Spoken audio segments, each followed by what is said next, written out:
దేవుడు తరువాత దేవుడంతటి వాళ్లు బ్రాహ్మణులని ఒంగోలు ఎమ్మెల్యే బాలినేని శ్రీనివాసరెడ్డి అభివర్ణించారు. ఒంగోలు నగరంలోని కొత్తపేట ధీరజ్ హాస్పిటల్ వద్ద బ్రాహ్మణ సేవా సమితి ఆధ్వర్యంలో బ్రాహ్మణుల ఆబ్దికాలు నిర్వహించుకునేందుకు భవనం నిర్మాణానికి భూమి పూజ చేశారు.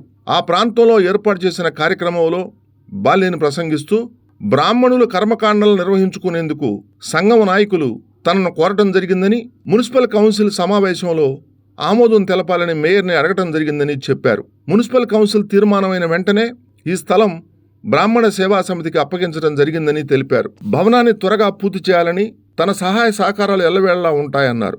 వేద పండితులు, బ్రాహ్మణ సేవా సమితి నాయకులు బాలినేనిని ఆశీర్వదించి సన్మానించారు. నగర mayor Gangadu Sujatha, deputy mayor Vemuru Suryanarayana, కార్పొరేటర్లు శాండిలియా, నీలంరాజు సరోజ, పార్టీ నాయకులు నీలంరాజు రాఘవ, ఉప్పుగుండూరు శ్రీనివాసరావు, మద్దులూరి హరిప్రేమనాథ్, బ్రహ్మశ్రీ మైనంపాటి సాయికుమార్, భీమశంకర శాస్త్రి, డాక్టర్ గంధం శ్రీనివాసమూర్తి, దేనుకొండ సుబ్బయ్య, సదాశివయ్య శాస్త్రి, సివి రామకృష్ణ, చుండి బాలాజీ, తమ్మినేని మాధవి, బొమ్మినేని మురళి, పసుపులేటి శ్రీనివాసరావు, గోపి, బొట్ల సుబ్బారావు, సువర్ణ, తూము పద్మ, చీమలమర్రి సుబ్బారావు, గంధం రంగనాథ ప్రసాద్ తదితరులు పాల్గొన్నారు.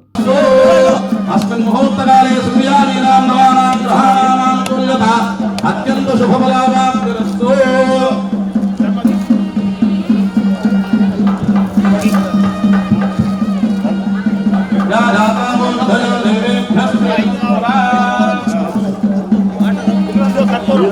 మనకి సివిఆర్ స్కూల్ కానీ ప్రిన్సిపాల్ రంగయ్య గారు పెను మార్పులు సంభవించాయి.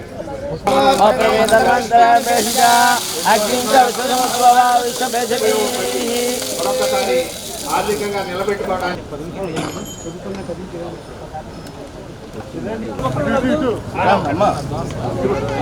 చనిపోయిన తర్వాత 1 సంవత్సర కాలం తర్వాత జరగబోయే ఉంది. ఆ సమయంలో మన రామ్మోహన్ గారు స్థలాన్ని సేవా సమితి తరఫున ఒక మెమరాండం, ఒక వినతి పత్రాన్ని గారితో, కార్పొరేటర్ గారితో, ప్రతి కార్పొరేటర్ మేయర్ గారికి శ్రీనివాసరెడ్డి పిటిషన్ వెళ్ళారు.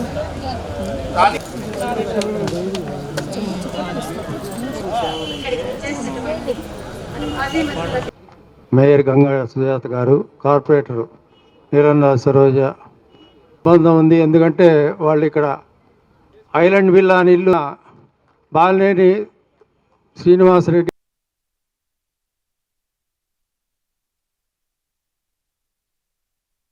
అందరూ వెళ్ళి వాసనని ఈ ఆర్థిక భవన నిర్మాణానికి స్థలం అడగంగానే ఆయన సహృదయంతో మనకి స్థలాన్ని కేటాయించారు. ఈ సందర్భంగా మనందరి తరఫున వాసన్నకి నా ధన్యవాదాలు తెలియజేసుకున్నాను. ఈ కార్యక్రమానికి సహకరించిన ప్రతి ఒక్కళ్ళకి నా హృదయపూర్వక ధన్యవాదాలు తెలియజేసుకుంటూ సెలవు తీసుకున్నాను. Thank you. బ్రాహ్మణులు అంటే పరశురామాంశ కలిగినటువంటి వాళ్ళు. బ్రాహ్మణ సేవా సమితి వాళ్ళు ఇందాక ఒక మొదటి తరం వాళ్ళని చెప్పారు. ధారా గోపాల శాస్త్రి గారు, కొప్పర్పు వాళ్ళు. ఆ తర్వాత తరం వారు వావిలాల గోపాలకృష్ణయ్య గారు, శాండిల్య తండ్రి గారు. నెక్స్ట్ తరంలో వాళ్ళంతా కూడా ఒంగోలు పరిపాలన చేసినటువంటి వాళ్ళే. అంటే నాకు 75 సంవత్సరాలు కాబట్టి వాళ్ళని గురించి కూడా నాకు కొంత పరిచయాలు ఉన్నాయి. మొట్టమొదటి నుంచి కూడా బ్రాహ్మణులు ఈ లాయర్పేట ఇదంతా కూడా వాళ్ళ అధీనంలో ఉండి వాళ్ళు పరిపాలన చేస్తూ ఇక్కడ ఉన్నారు. ఎదురుగానే ప్రకాశం పంతులు గారి బిల్డింగ్ ఉంది. ఆ బిల్డింగ్ ఎదురుగానే ఈ ఆబ్దిక సత్రం అనేటువంటి కట్టడం అనేటువంటిది చాలా గొప్ప విశేషం. దానికి మన ఎమ్మెల్యే గారు అయినటువంటి శ్రీనివాసరెడ్డి గారు, మేయర్ గారు, మన కార్పొరేటర్లు ఇద్దరు కూడా ఈ విధంగా మున్సిపాలిటీ ద్వారా బ్రాహ్మణ సేవా సమితికి సేవ చేసి వాళ్ళు తరించారు, అందరినీ తరింపజేశారు. పితృదేవతలందరూ కూడా తరించారు. 3 దశాబ్దాలుగా ఒంగోలులో ఎమ్మెల్యేగా ఉంటూ బ్రాహ్మణ జాతికి ప్రత్యేకంగా చాలా సహాయకారిగా ఉన్నారని చెప్పేసి నేను దృఢంగా నమ్ముతున్నాను.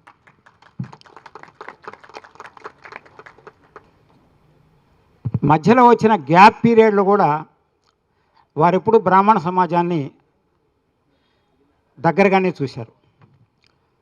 అది అసలు మనం పట్టించుకోవాల్సిన అంశం కాకుండా శ్రీ వాసు గారు ఈరోజు ఉన్నటువంటి యువతరంలో మన వాళ్ళందరికీ కూడాను అత్యంత ఆప్తులుగా, వారికి వీరు వీరికి వారు అత్యంత ట్రస్టెడ్ ఫ్రెండ్స్ అంటారు, ట్రస్టెడ్ ఫ్రెండ్స్, అత్యంత నమ్మదగినటువంటి స్నేహితులుగా ఈరోజు మన యువకులందరూ కూడాను శ్రీ వాసు గారికి సన్నిహితులుగా ఉంటూ ఇటువంటి అనేక మంచి పనులు చేస్తూ ఉన్నారు. ఇది చాలా చాలా మంచి పరిణామం. ఇందాక పెద్దలు చెప్పారు, బ్రాహ్మణులు ఒక 25-30 సంవత్సరాల క్రితం 1997కు ముందు అత్యంత నికృష్టమైనటువంటి స్థితిలో ఈ కార్యక్రమాలు జరుపుకోవాల్సి వచ్చేది. ఈ పదం నేను ఉపయోగించడం బహుశా కొద్దిగా బాధగా ఉంటుంది.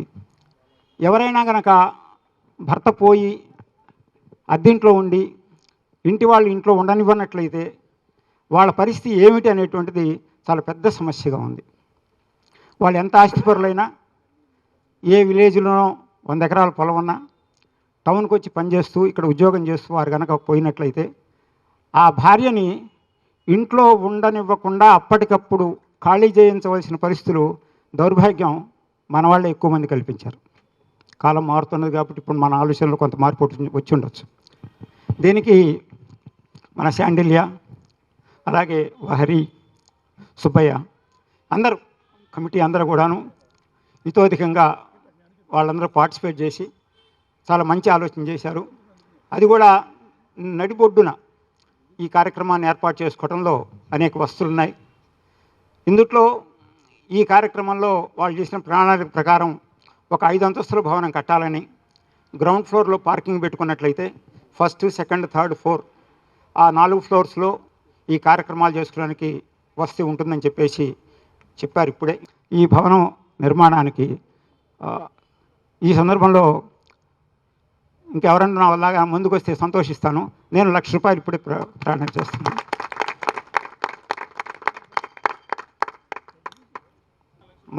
మన నిజాయితీ మీద కూడా ఎవరికి అనుమానం ఏం లేదు. మనం కష్టపడతానే విషయం మీద అనుమానం లేదు. మనకు అవసరాలు ఉన్నాయనే విషయంలో కూడా ఎవరికి అనుమానాలు లేవు. కాబట్టి ఖచ్చితంగా ముందుకు వస్తారు, చేస్తారు.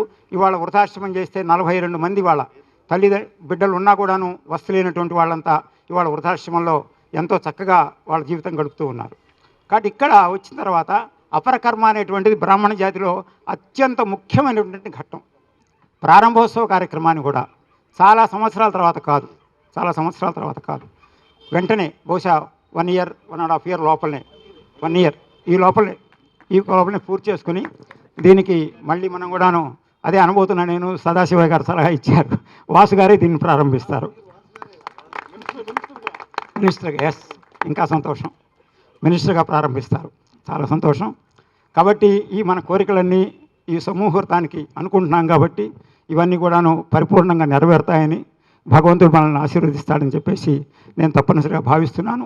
మంచి రెజల్యూషన్స్ పాస్ చేయడానికి మేయర్ గారు మనకెంతో సహకరించారు. చక్కని నిర్మాణం కట్టుకోవడానికి ప్లాన్లు కూడాను వారి ఆధ్వర్యంలో మనం తీసుకోగలిగాం. ఈ అవకాశం ఇచ్చిన పెద్దలందరికీ నా యొక్క ధన్యవాదాలు తెలియజేస్తూ మరీ శ్రీ వాసు గారికి నా యొక్క హృదయపూర్వక నమస్కారాలు మనందరూ తెలియజేస్తున్నాను. ముఖ్యమైంది మా అందరికి కూడా ఇప్పుడే మా రామకృష్ణరావు చెప్పాడు, ఇది ఆబ్దికాలు అనేది మాకు అంటే మా జాతిలో ఉన్న ఏకైక విషయం ఏంటంటే, నేను లాస్ట్ టైం కూడా అక్కడ ఉన్నప్పుడు చెప్పా, మేము ప్రతి ఒక్కడికి ఒక కళ ఉంటుంది. అందులో ప్రత్యేకించి మా బ్రాహ్మిన్స్లో ఏంటంటే, ఒరే మనకు సొంత ఇల్లు ఉండాలిరా, దేనికి సొంత ఇల్లు అన్నాను అనుకో, కాదురా మేము రేపు పొద్దున బతకటం కాదురా, మేము చస్తే మా సొంత ఇంట్లోనే చావాలంటారు వాళ్ళు. వాళ్ళకి అటువంటి పట్టింపు కలిగినటువంటి వ్యవస్థలో పుట్టి వాళ్ళు ఆ సొంత ఇంట్లో చనిపోయినా కూడా ఇల్లు లేని వాళ్ళు కార్యక్రమం చేసుకోవాలంటే ఎంతో ఇబ్బంది పడుతుంటే, మా పెద్దలందరూ కూడా అక్కడ అంజే రోడ్లో ఆరామ క్షేత్రాన్ని నిర్మించారు. వాళ్ళందరూ కూడా పెద్దలు, వాళ్ళందరూ కూడా హృదయపూర్వకమైనటువంటి జోహార్లు అర్పిస్తూ ఆ కార్యక్రమం మా వాళ్ళు ఇవాళ ఎంత బ్రహ్మాండంగా చేస్తారంటే, ఈ సందర్భంగా మీరందరూ కూడా మన బ్రాహ్మణ సేవా సమితికి మీ కరతాళతోటి మనందరం కూడా వాళ్ళ కృతజ్ఞతలు తెలియజేయాలి. ఎందుకంటే బ్రాహ్మణ సేవా సమితి చేస్తున్నటువంటి కార్యక్రమాల్లో అది తలమానికమైనటువంటిది. అంటే గతంలో కూడా మా దేనుకొండ సుబ్బయ్య కానీ అందరూ కూడా దాన్ని చాలా బాగా నిర్వర్తించారు. ఇవాళ ఒక రకంగా చెప్పాలంటే అది ఈ బ్రాహ్మణ సేవా సమితికి ఒక ఆర్థిక వనరులుగా కూడా మాకు ఉందంటే దాంట్లో అతిశయోక్తి లేదు. ఎందుకంటే మా వాళ్ళు దానికి చాలా మినిమం ఫీజు ఫిక్స్ చేసి అక్కడ వచ్చిన వాళ్ళకి బ్రాహ్మిన్స్ని మేమే అరేంజ్ చేసి, వంట వాళ్ళని మేము అరేంజ్ చేసి, వాళ్ళకి భోజనాలు మనిషికి ఇంతని కలెక్ట్ చేసుకొని వాళ్ళ కార్యక్రమం చేయించి పంపించడానికి ఒక మినిమం ప్యాకేజ్ పెడితే దానికి కొన్ని సంవత్సరాల నుంచి ఎంత స్పందన వస్తుందంటే మీరు నమ్మరు. కొన్ని బయట నుంచి హైదరాబాదు, బెంగళూరు, ఇక్కడ ఇతర జిల్లాల నుంచి మన ఒంగోలు నుంచి వెళ్ళిపోయిన వాళ్ళందరూ కూడా అక్కడి నుంచి ఒంగోలు వచ్చి ఒంగోలులో అక్కడ పెట్టుకొని వెళ్ళిపోతున్నారు. దాంతో సేవా సమితికి కూడా మంచి పేరు వచ్చింది. అక్కడి నుంచి దానికి ఆర్థికంగా కూడా మాకు దాని నుంచి బాగా సపోర్టింగ్గా ఉన్నటువంటి ఏకైక కార్యక్రమం ఆరామ క్షేత్రం. దాంట్లో తర్వాత కాలంలో అది ఇరుకైపోయి ఈ తద్దినాలు ఈ ఆర్థికాలు పెట్టుకోవాలంటే అది ఇది కలవకూడదు. మాకేంటంటే మళ్ళీ మడి ఆచారాలు వ్యవహారాల్లో ఇవి రెండు కలుస్తున్న తరుణంలో అక్కడ బ్రాహ్మిన్స్ అందరూ కూడా ఫీల్ అవటం, అటు పక్కనే ఉన్న శవాన్ని పెడుతున్నారు, ఈ 12 రోజులు కార్యక్రమం చేస్తారు, పక్కనే మాకు మళ్ళీ ఈ ఆర్థికాలు పెట్టిస్తున్నారు, ఇది బాగూడదని చెప్పి మా పెద్దలంతా బ్రాహ్మణులంతా కూడా ఇబ్బంది పడుతున్న తరుణంలో మా సభ్యులంతా బ్రహ్మనాథ్ కానీ, మన హరి కానీ, మన రంగనాథ్, సివి సుబ్రహ్మణ్యం గారు, ఇప్పుడు ఉన్న కమిటీ మెంబర్స్ అందరూ కూడా, వాంకాల శాస్త్రి గారు, మన మైనపాటి సాయి గారు, వాళ్ళందరూ కూడా కలిసి మనం ఏదైనా చేద్దాం అన్నప్పుడు ఈ ఆర్థిక విభాగానికి సపరేట్గా ఒక సెటప్ తీసుకొద్దాం దీనికి అన్నప్పుడు దీన్ని ఈ మిగతాదంతా మనకి ఇందాక చెప్పారు. దీన్ని కార్యక్రమం చేద్దామన్నా మేమని వెళ్తే అన్నకు కూడా నేను ఒప్పుకుని సీను అందరం కలిసి వెళ్ళి అన్నకు రిప్రజెంటేషన్ ఇచ్చాం. అన్నకు అసలు ఏంది ఇది ఆర్థికం ఏంది అని కూడా ఆయన అడిగితే, అన్న ఇది పరిస్థితి అని చెబితే సరే పెట్టేసేయండి, ఎందుకంటే ఆయన మహానుభావుడు ఏది అడిగినా కూడా కాదండు, మనం చెప్పంగానే ఎవరన్నా కాగితం ఇచ్చినా ఇమీడియట్ సంతకం పెట్టేస్తాడు. అటువంటి మంచి మనిషి మన బాలినేని శ్రీనివాసరెడ్డి గారు. ఆయన ఇమ్మీడియట్గా ఇయ్యంగానే దాన్ని లేట్ చేయకుండా కౌన్సిల్లో పెట్టి ఆ రోజు తీర్మానం కూడా నేనే మాట్లాడి కౌన్సిల్ తీర్మానంలో పెట్టంగానే మా వాళ్ళందరూ కూడా ఫస్ట్ ఎవరో కొంతమంది అబ్జెక్షన్ చేశారు, తర్వాత దాన్ని మీడియాకు కూడా వక్రీకరించారు, వీళ్ళు ఏదో ఇస్తున్నారని. అవన్నీ కూడా వాసన్న అడుగుజాడల్లో ఆయన నీడలో మేము ఎవరు కూడా భయపడం. ఎందుకంటే ఆయన అభయం ఇచ్చాడంటే దానికి తిరుగులేదు. ఆయన మాట మా బాట, మేము ఎప్పుడు కూడా ఆయన మాట ప్రకారం నడుచుకుంటామని చెప్పి కూడా ఈ సందర్భంగా తెలియజేస్తూ, ఆ రోజు ఆయన ఇచ్చిన ఈ స్థలాన్ని ఇవాళ మేము దాన్ని నీట్గా, ఎందుకంటే యాక్చువల్గా కొంచెం చిన్న స్థలం అయినా కూడా మాకు ఇంత సెంటర్లో ఇచ్చినందుకు మేము ఇప్పుడే రామకృష్ణారావు గారు అందరూ చెప్పారు, ఇది ఎందుకంటే మాకు అన్ని వసతులకి దగ్గర, ఇటు బస్ స్టాండ్కి కానీ, రైల్వే స్టేషన్ కానీ, ఏదైనా వసతులకు కానీ అన్నిటికి కూడా చాలా దగ్గర. ప్లస్ మా కమ్యూనిటీ అంతా కూడా ఈ చుట్టూతా సరౌండింగ్స్లోనే ఎక్కువ మాకు డెన్సిటీ ఉన్న ప్రాంతం, ఇదంతా బ్రాహ్మిన్స్ ఎక్కువ ఉన్న ప్రాంతం కాబట్టి ఇక్కడ ఈ సెలక్షన్ చేసుకొని ఈ స్థలంలో ఆర్థిక విభాగం పెడదామనగానే మా హరీలందరూ కూడా అన్న ఇది కొంచెం వెడల్పు తక్కువైనా కూడా మనం కొంచెం డిజైన్ చేసుకొని దీన్ని కంపల్సరీ మల్టీ స్టోరీగా పెట్టుకొని దీన్ని చేద్దామని చెప్పి దీంట్లో ప్రతి ఒక్క బ్రాహ్మణ్ణి కూడా దీంట్లో భాగస్వామ్యం చేద్దామని కూడా మా వాళ్ళందరూ కూడా సంకల్పించి, అదేవిధంగా ఇవాళ పెద్దలందరూ కూడా ముందుకు వచ్చి రాలేస్తున్నందుకు అందరికి కూడా హృదయపూర్వకమైనటువంటి ధన్యవాదాలు తెలియజేసుకుంటూ, దీన్ని అత్యంత త్వరలో 1 సంవత్సరం లోపలే దీన్ని మళ్ళా మన అన్నని మనం ఈసారి నేను ఒక్కటే కోరుకుంటున్నా, ప్రతి మీటింగ్లో నేను చెప్తున్నా, మనకి 30 ఏళ్ళ నుంచి 35 ఏళ్ళ నుంచి మనం వాసనను చూస్తున్నాం ఒంగోలులో. మళ్ళా ఇటువంటి మనిషి, ఇటువంటి మంచి మనసున్న మనిషి, ఇటువంటి నిగర్వి నిరాడంబరుడు మనకి మళ్ళీ దొరకడు.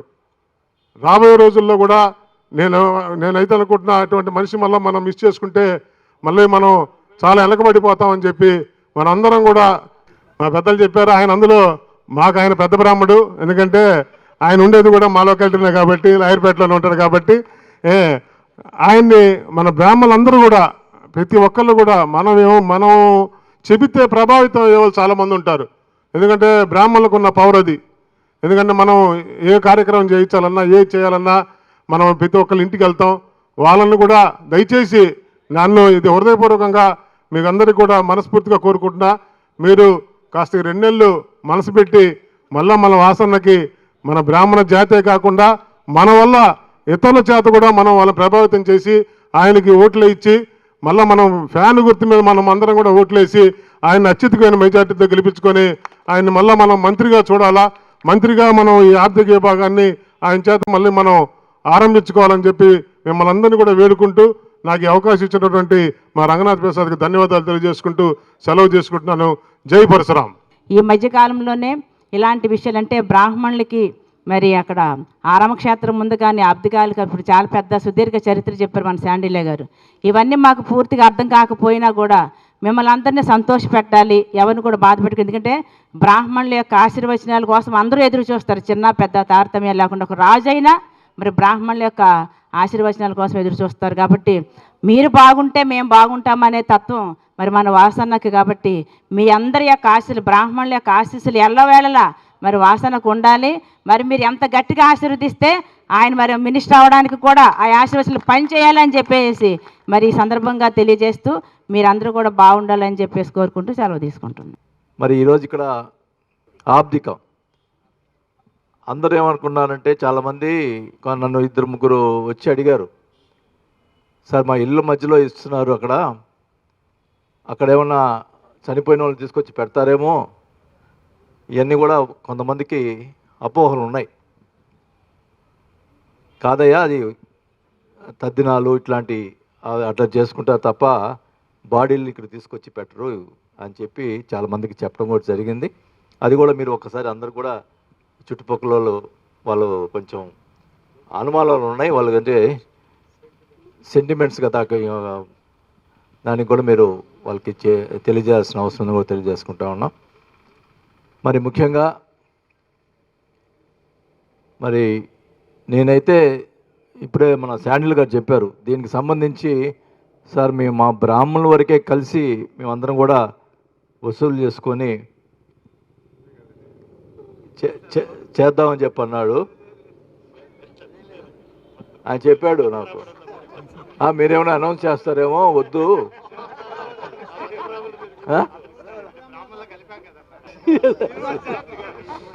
సరే అంతదొద్దు, మరి మీరు ఏం చేయమన్నా చేస్తాను నేను. అంటే నాకు అట్లా చెప్పాడు కాబట్టి నేను ఇప్పుడు పక్కన కూర్చొని చెప్పాడు ఆ మాట. మీరు ఎంత బ్రాహ్మణుల తప్పున ఎంత వసూలు చేస్తారో చేయండి, మిగతాది నేను ఇవ్వటం నా స్నేహితుల ద్వారా ఇప్పించే పూర్తి చేసే కార్యక్రమం చేపడతామని చెప్పి కూడా తెలియజేసుకుంటా ఉన్నాం. మరి మీ అందరికీ తెలుసు, మరి ఈరోజు పౌరోహిత్యం చేస్తున్నటువంటి బ్రాహ్మణుల్ని మనము దేవుడులాగా కొలుస్తాం, వాళ్ళ పాదాభివందనం చేస్తాం. దేవుడి తర్వాత దేవుడు లాంటి వాళ్ళు బ్రాహ్మణులు. ఈరోజు ప్రధానమంత్రి అయినా ఎంతటి వారైనా కూడా బ్రాహ్మణులకు పాదాభివందనం చేయాల్సిందే. మరి ఇప్పుడు రాజకీయాల్లో ఉన్న మా కొరకు వచ్చి కొంతమంది పాదాభివందనం చేస్తుంటారు. అది నేను ఎప్పుడు చెప్తుంటాను, మేమేం ఇచ్చేయ మాకేం సంబంధం, మీరు ఎందుకు పాదాభివందనం చేస్తారు, దానివల్ల ఏదో కాకాపట్టినట్టు అవుతుంది తప్ప అది కరెక్ట్ కాదు. నేను వేదిక మీద చెప్తున్నా, ఎవ్వరు కూడా పాదాభివందనం రాజకీయ నాయకులు చేయకూడదు అని చెప్పి కూడా నేను సభాముఖంగా తెలియజేసుకుంటా ఉన్నాను. అది ఒక బ్రాహ్మణులకే చెందింది తప్ప ఇంకెవ్వరికి చెందకూడదని కూడా ఈ సభాముఖంగా తెలియజేసుకుంటా ఉన్నాను. మరి ముఖ్యంగా ఈరోజు బ్రాహ్మణ సంఘానికి సంబంధించి సేవా సమితి వాళ్ళు ఏర్పాటు చేసినటువంటి కార్యక్రమాలు ఒక మంచి కార్యక్రమాలు. మరి ఈ కార్యక్రమాలు అన్నీ కూడా త్వరగా పూర్తి చేయాలి. దానికి సంబంధించినటువంటి విషయంలో అన్నిట్లో కూడా నా వంతుని సాయం చేస్తానని చెప్పి కూడా తెలియజేసుకుంటా ఉన్నా. మరి ఇది తొందరగా పూర్తి చేస్తే పెద్దలు లాంటి సదాశివ వారి పంతులు గారి లాంటి వాళ్ళ చేత ఇది ప్రారంభించుకుందాం. నేను పక్కనే ఉంటాను, ప్రారంభించుకుందాం. ఎందుకంటే ఇది బ్రాహ్మణుల చేతే ప్రారంభించాలా. ఎందుకంటే మీ పెద్దలు ఆశీస్సులు ఉండాలా, ఆ పెద్దల లాంటి ఆశీస్సులు ఉండాలి. తప్పకుండా ఆ భగవంతుడి అనుగ్రహం ఉంటే మళ్ళా కూడా నేను ఎమ్మెల్యే అయితే దగ్గరుండి కూడా నేను మీ అందరూ కూడా మీ దయతోటి అయితే తప్పకుండా తొందరగా పూర్తి చేసి ఈ కార్యక్రమాన్ని మనం మేయర్ గారు కోరారు, అందరం తదాస్తు అంటున్నాం. అనండి అయ్యా ఒక్కసారి. అది తర్వాత ఇంకో విషయం మీకు తెలియదు, వరదా నారాయణరావు గారు మున్సిపల్ చైర్మన్గా ఉన్నప్పుడు మీ నాన్నగారును ఆయన ఇద్దరు స్నేహితులు వాళ్ళ ఇంట్లో కలుసుకుంటుండేవాళ్ళు. నేను వాళ్ళ ఇంటికి ఒక పర్యాయం ఎందుకు వెళ్తే మీ నాన్నగారు ఉండి, నారాయణరావు ఒక అప్లికేషన్లో మున్సిపల్ టీచర్ పోస్టుగా బ్రాహ్మణులు ఎంతమంది పెట్టారు చూడు అని మీ నాన్నగారు ఆయనతో చెప్పేవారు. అవి ప్రత్యేకంగా పెట్టండి, మిగతా ప్రత్యేకంగా పెట్టండి, టీచర్లుగా వాళ్ళు ఉంటేనే బాగుంటుందని నీకు నేను చెప్పే మాట 40 సంవత్సరాల క్రితం. ఆయన కోరిక అట్లా. మరి పెద్దలు అందరూ కూడా ఆశీర్వాదంతో తొందరగా పూర్తి చేయాలని చెప్పి కోరుకుంటూ, మీ అందరి ఆశీర్వాదం వచ్చి నన్ను రేపు ఎలక్షన్స్లో గెలిపించాలని చెప్పి కూడా మరి ఒకసారి మిమ్మల్ని నమస్కారం తెలియజేసుకుంటూ సెలవు తీసుకుంటా ఉన్నా.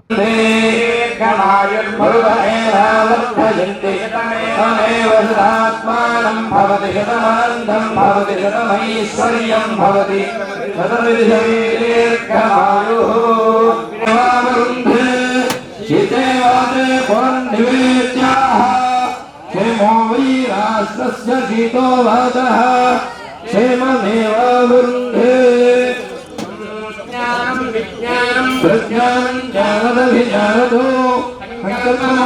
प्रकल्पमानमुपकल्पमानं श्रेयोगसीयम्भोदं चित्रकेतुप्रभानाभान् सम्भान् ज्योतिष्मागुस्तेजस्मानादभक्वस्नपन्नभिनपन्नो रोचनो रोचमानशोभनः कल्याणः भवति पुरुषेन्द्रियः देवेन्द्रिये प्रतिष्ठति पशुं वायोः अद्य हविषो जानो घृतप्रतीको घृतान्यन्धनं भुजो बहुवत्सलाभनो दक्षरं दीर्घमायुः रिम्बधुरिमागोसमे नमस्यता सौभाग्यमस्यै धास्तं विपरेदना